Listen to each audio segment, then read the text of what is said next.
Good morning. It's not even 6:30 on Thursday, December 18th. I'm sitting here drinking my coffee and listening to this morning's energy update, and the pathless keeps coming up in my mind. So I feel like somebody needs to hear this, or maybe somebody is entering that stage and kind of going through some of the more challenging feelings with it. And so I just wanted to talk about what it is, what the archetype of the pathless is, so that if you find yourself in this stage, it's not as unsettling, or unsettling is the right word, because it feels strange when you enter it. Being pathless, if you listen to the narrative of society, there is a really, really negative connotation with being pathless. You get the drifter archetype that comes up, which, we associate with vagrancy. And that isn't what the pathless is in a spiritual archetype. The pathless is a phase that you enter, and it can last as long as it needs to, until the next archetype arises in you. But the pathless is the phase you enter where you remember your truth, and you have begun standing in it. You aren't shrinking from yourself anymore. You are setting boundaries where you need to set boundaries. But the most defining characteristic is that you become aware of the narratives playing in the field around you. And because you are aware of the narratives that others are playing, that you have been playing, and you can see the roles in them, you develop the power to step out of the story. All right, that's what boundaries give us, is the ability to say, this is a role I no longer play. It isn't aligned with me. It isn't true for me. And so we develop the ability to step out of the story. And without story, there's no destination. When you step outside of the story, it's no longer about becoming. And if it isn't about becoming anything, seeking anything, then there's no arrival, there's no goal. And the ego loses its shit over this, because anything that has you in pursuit, seeking identity and belonging, is related to your ego. That is what it is here for in the world, to help us survive in our social structures, in the environments that we live in. The social structures use story to assign role and hierarchy. And when you no longer play by the role and hierarchy because you understand your own truth, you become pathless. The story has no hold on you anymore. You get the choice, which you never had before, to play or not play, right? It's stepping outside of the game. And this causes a great deal of discomfort in yourself, because it feels like disconnection. And then at the same time, you feel more connected than ever before because you can finally see. But that challenge comes because other people who are still living in their narratives and their stories and the cultural programming and conditioning, that sense of belonging and becoming, the people who are still living in that don't know how to process pathless. They don't know how to live without the story. They don't know what it is like to have the ego take a secondary seat on the bus and let something else drive. They are afraid of the uncertainty, because uncertainty equates with unsafety, lack of safety to them.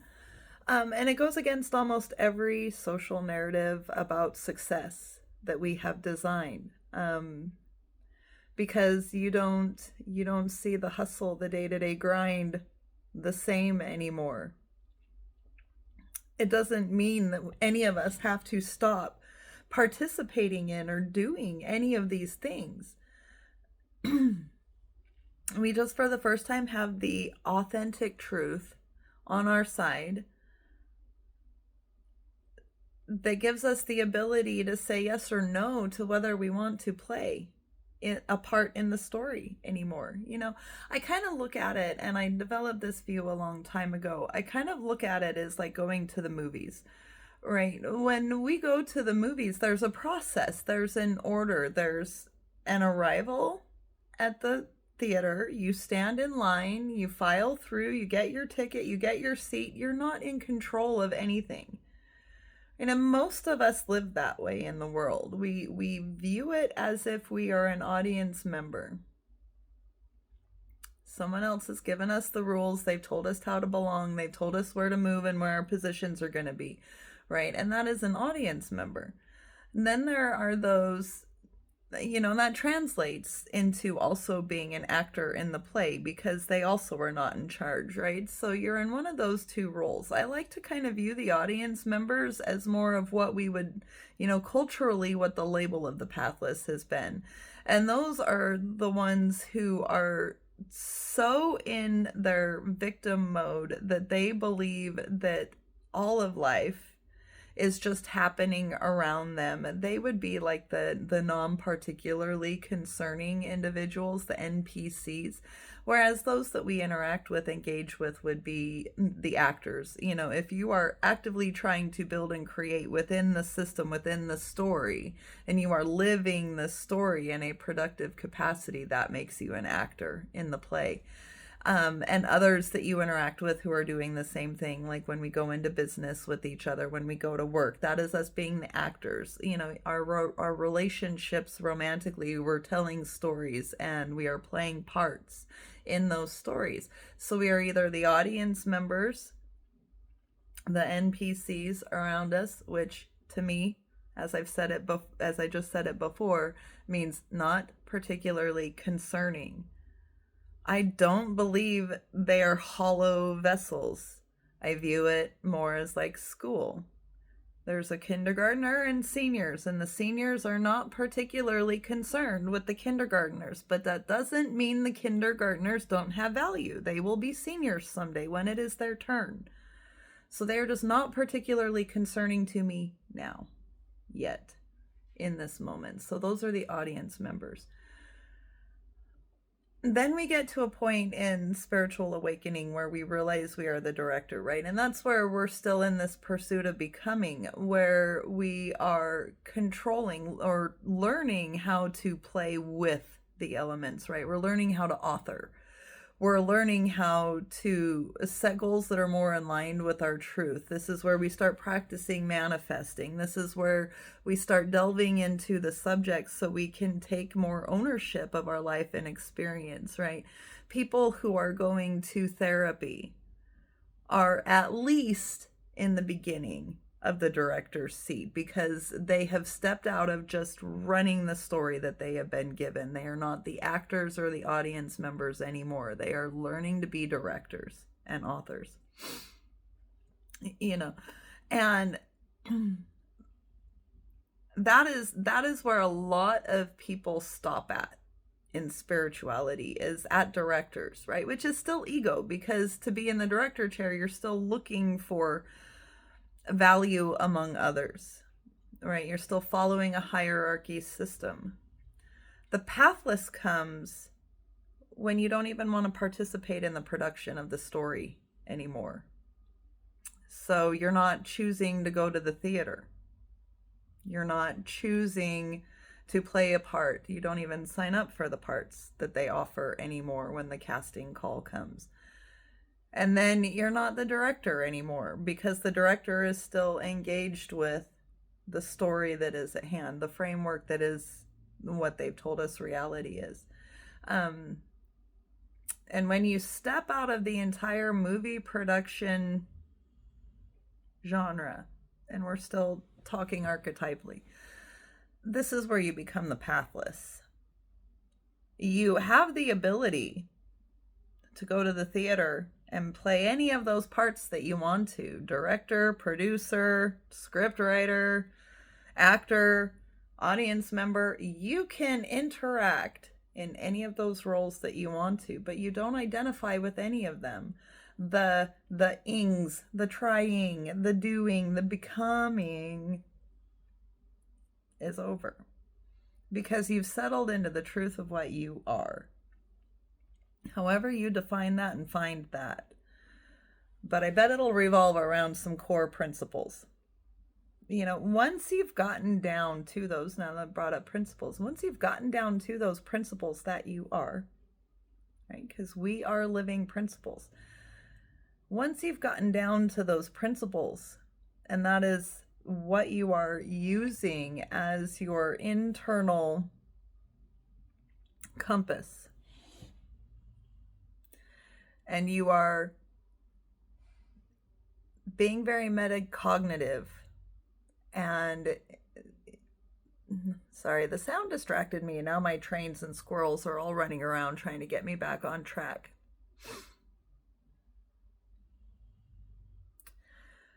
I think obviously what that is telling me is that I was probably rambling, and it was going good places, but I'm going to pick up where the next thought is coming in. And that is to jump down the train and get a little bit to more of the reassurance. I don't want you to approach this if you get to this stage with fear. It feels uncertain in the beginning because it goes against a lot of the programming that you were taught, but you've been shedding that already. Right? All of these purges and all of these scraping off of these false identities that we have been carrying, that other people assign to us, right? Other people telling us our whole lives what we are and aren't, and reinforcing that over and over and over. All a belief is a thought that has been repeated enough that it has a lot of momentum behind it. Well, when you have other people repeating thoughts over and over and over throughout your life, and you scrape those away, you begin to write and develop your own, but you've stepped completely out of the story, so your place in it is more uncertain. Because you don't have story, this is where I needed to go. When you don't have story, right? We've been given stories since we were children, and our subconscious communicates in story, right? That's how we imprint. That's how you take control of it, is whatever stories you keep repeating to yourself, you're assigning value to your brain, and it will pull those connections forward faster, right? So you're learning how to work with the system that you were given, the interface that you were given. And the parts of the brain that are going to scream about uncertainty are going to keep screaming about uncertainty, but you still have the power to step in and out anytime you want to. And you don't have to have the fear anymore. You get to choose which beliefs you're going to form for yourself. You get to choose how you are going to engage with the matrix and when you're going to step in and out. And you're no longer chasing anything. There isn't this desire to get anywhere. Things slow down. Your relationship with time and clocks changes. And you become comfortable with not having to always have the answers, because you realize you were creating the questions. The only reason I sought anything is because I created a question that made me believe I had something to chase, instead of just sitting here and being right here now and seeing myself for what I am in this moment. Because I was externalizing outsourcing my joy, happiness, and truth to other people. When we're children, we learn to do that. We are small bodies in a world that can really damage our bodies, right? So when we're small children, we're listening to the adults around us because they are our protection. They are our safety. And they have more experience than us. They know how to work with their bodies. Unfortunately, parents were not taught how to parent about the body.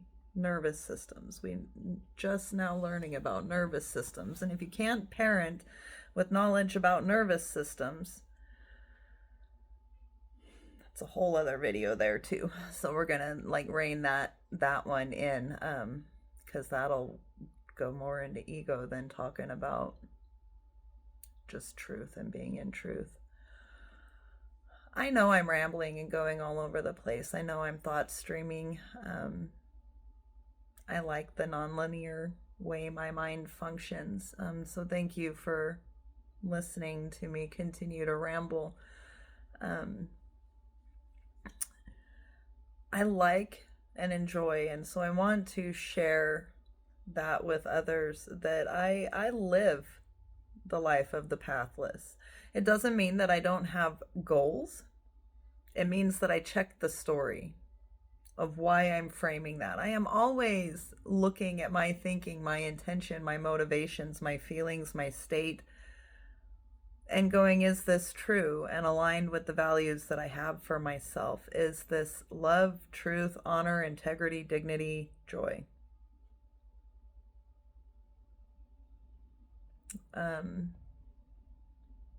So because I do that, and things have slowed down enough that I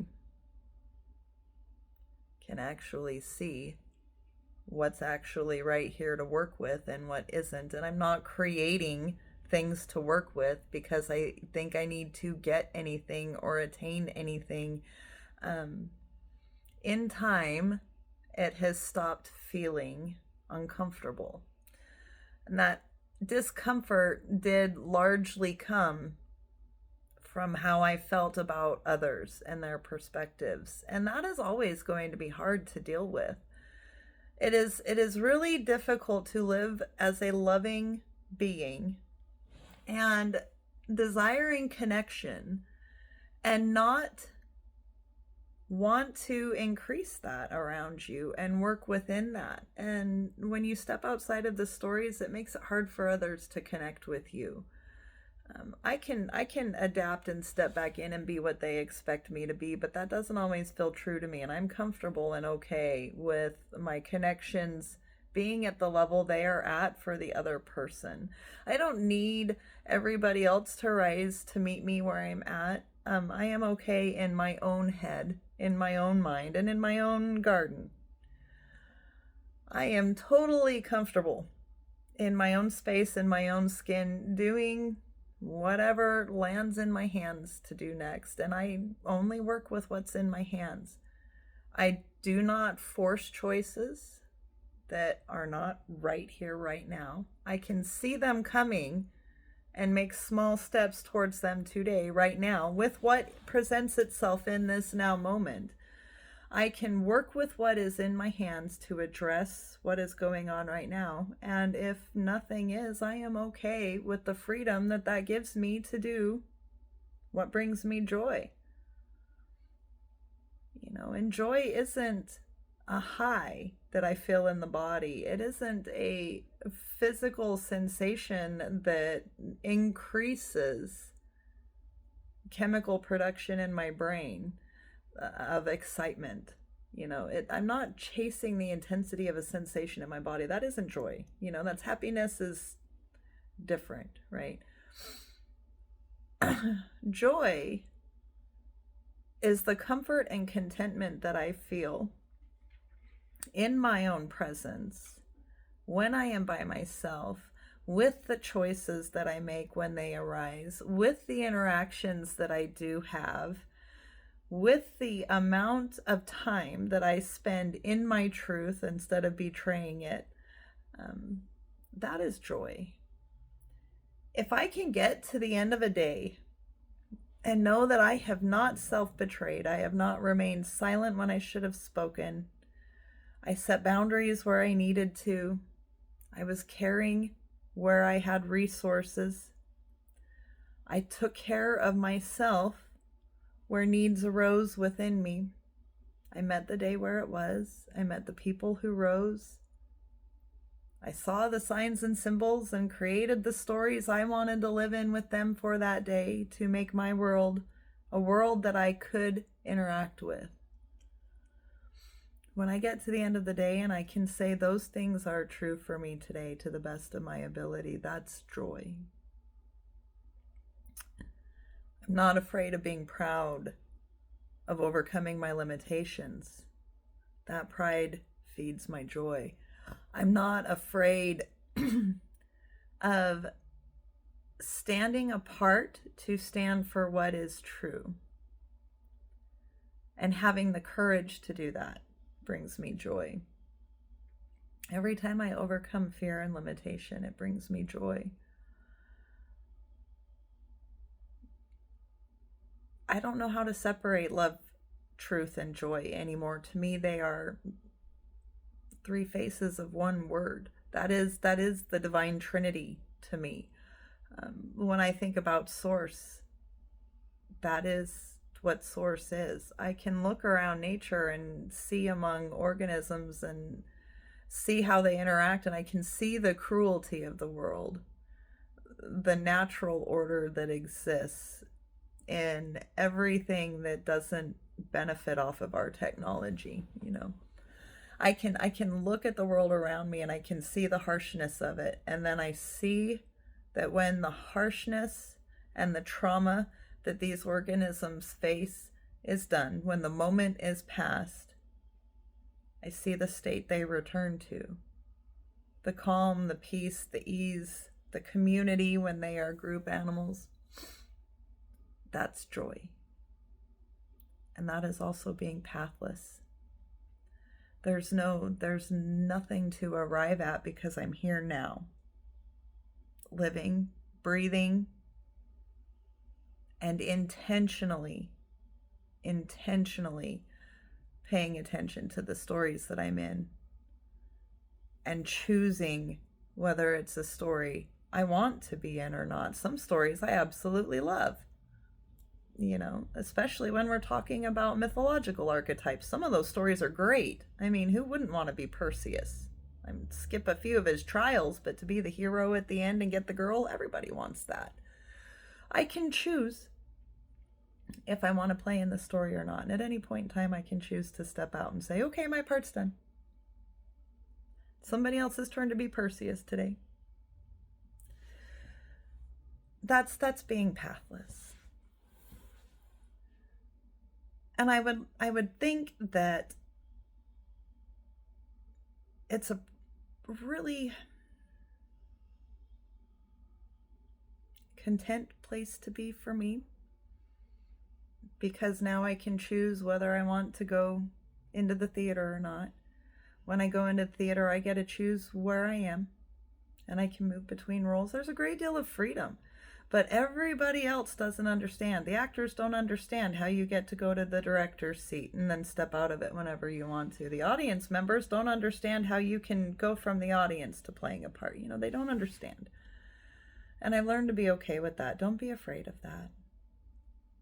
Don't be afraid of that. Watch for love where it rises, because wherever it leaves in your life, wherever people turn away or walk away, that creates space, and space is always immediately filled. When you have water running, and spirit is water in this analogy, when you have water flowing and you step away on the bank just a little bit and you start digging a hole in the shore, does it stay empty? Or does the water rush in and almost right away? That's what being the pathless is. It feels uncertain. It feels scary in the beginning. But you are here. You finally have choice. Don't be afraid. Don't let fear take that seed back in. And don't let this turn into numbness, right? Don't mistake dissociation for being pathless either, because there should be joy present. When you are pathless, it's not the same as being lost. There's a knowing there. If you don't have a knowing and you don't have joy, that can sit with the grief, because there will be grief, right? There's a weight to the calling that we carry.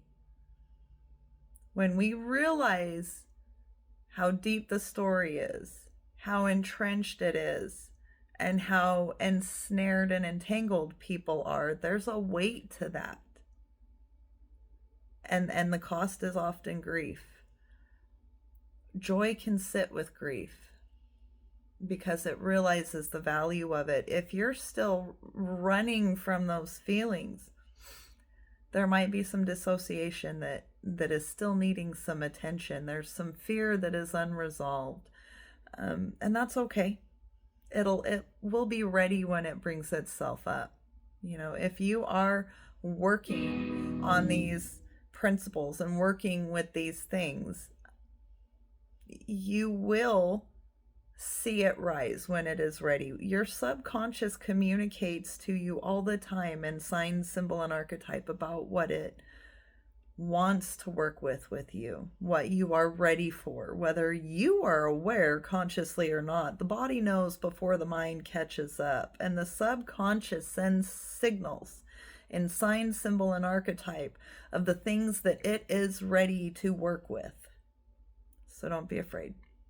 When it is time, when you are ready, it will show up in these ways, whether you consciously feel ready or not. So I use those cues, right? Those are my stars that I follow. So even being pathless is an illusion because you're still following something. You're just staying in the now. You're not forming a path ahead of you. You're letting the path form beneath your feet. Indiana Jones, where he's throwing the sand and takes that step before he throws the sand, right? And he has to take those steps knowing there's a path underneath him, trusting that there is a way. That is what the pathless is. We are at the point where it is forming underneath our feet, and you are a big part of how that forms. So don't be afraid. There is a step, there is ground beneath you. And you'll know that every time you breathe and connect with the earth. You don't have to chase anything. You don't have to arrive anywhere. Meet it now. And everything you need will arise now. So while everybody else is worrying and hustling for this future, that future will shape itself now. So let it meet you. And don't be afraid. Being pathless is not detrimental. Being pathless is richly valuable. And you're about to begin one of the most calm and exciting, in the calmness, I'm going to describe it that way because to me it feels exciting even though it's calm, just because it's new. Never lived like this before, and there's a wonderful liberation to it, right? But it does take a little adjustment to how your day-to-day changes. But I love being here.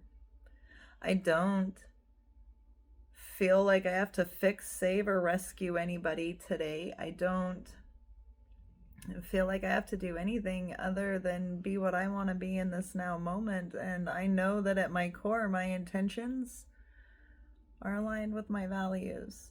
And as long as I keep checking myself, every day turns out wonderful. I started out on this journey traveling all over, and I'm going to get back to traveling. But I know that once I head out from here, it's probably going to be quite a while before I'm back to see my dad. And me and him have not had the opportunity to really bond and have a relationship. So right now, this slowdown has, especially during the holiday season, has been really, really good to be here, and that's what being the pathless is being able to stop and say, you know what, this is not part of the plan, but this is important to me. It brings me joy and love and fits all my values. I'm not going to control this and rush this. I'm going to let this be what it is because I know when it is time for the next choice, the next action, the next move, it will rise in my field. I'll know it before it gets here most of the time. I feel it coming before it actually lands, so when it does come, I'm ready. That's pathless. I'm not throwing something down the road ahead of me other than ways I want to feel. I'm not turning them into concrete things that come with expectations, and I just know what my values are, and I live that way as completely as I can in myself, and I aim them all at myself because I know that if I aim them at myself and fill my own cup, my cup will overflow, and what overflows out of me is what does all of the work. So I'm going to keep drinking from that cup. I'm going to keep letting the world meet me here in the most wonderful ways. And I'm just going to trust. So if you are feeling like you are on the pathless part of the journey, this wonderful experience, if you have finally reached the pathless stage, I just wanted you to hear that it's okay. I wanted you to hear that there is still more. There is still, like, it feels like stasis is what it does. It feels like a great pause. And that's, I think, where most of the fear comes from. That's why people judge it so hard, is because of the stillness of it. It's not always going to be that way. Things will rise to meet you. You just don't have to hustle at it anymore, and you don't have to tell the story everybody else does. And that was really all I had. Now I'm rambling and repeating myself over and over. That is definitely my cue to stop. So anyway, thank you for giving me time this morning. Thank you for listening to what I had to say. If you were at the beginning of this point, I just wanted to send some love and let you know you're going to be okay. You're going to do wonderful. And this is going to lead to great things naturally. So just breathe and enjoy the stillness while it's here. Because everything cycles and everything spirals, so things will come back around. It won't always be like this. But this is a really good opportunity to practice the ability to be still and to know without knowing. So anyway, I love you.